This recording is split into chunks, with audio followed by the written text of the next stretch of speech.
Hi, my name is Avery, and welcome to Mall Talk, the podcast where we dive into all things happening around the mall.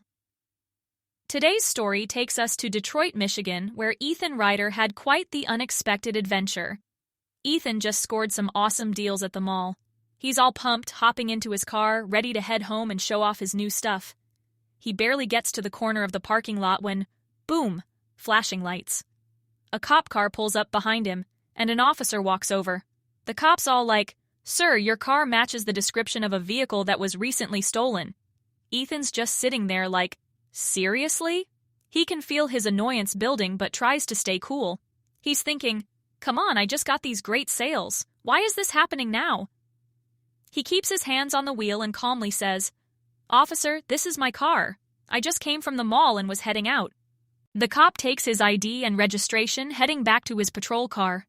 Those few minutes feel like forever. Ethan's sitting there, thinking about how he just wanted to go home and now he's stuck in this mess. Finally, the officer returns. "I'm sorry for the inconvenience, sir. Thank you for your cooperation. Have a good day." Ethan nods back, trying to hide how ticked off he is. He just wants to get out of there.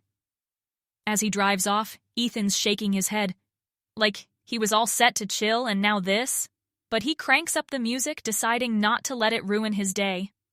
But just as he gets onto the main road, no more than 5 minutes later, Ethan sees flashing lights behind him again. "You've got to be kidding me," he mutters. Another cop car pulls him over. This time, the officer explains they've had reports of a stolen vehicle matching Ethan's car's description. Ethan takes a deep breath, trying to stay calm. "Officer, I just got pulled over for the same reason. They checked my ID and registration. Everything is fine." The officer apologizes but still verifies his information again. Ethan sits there, feeling the weight of the day pressing down on him. Finally, the officer returns his documents. "Everything checks out, sir." "I apologize for the inconvenience." Ethan nods, forcing a smile. "It's okay. I understand you're just doing your job." As he drives away for the second time, Ethan can't help but laugh. What a day, he thinks. Determined to shake off the stress, he turns up the radio even louder and heads home, hoping for no more surprises.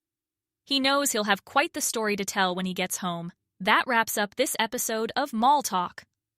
Thanks for tuning in, and stay tuned for more stories from the mall with me, Avery. Until next time.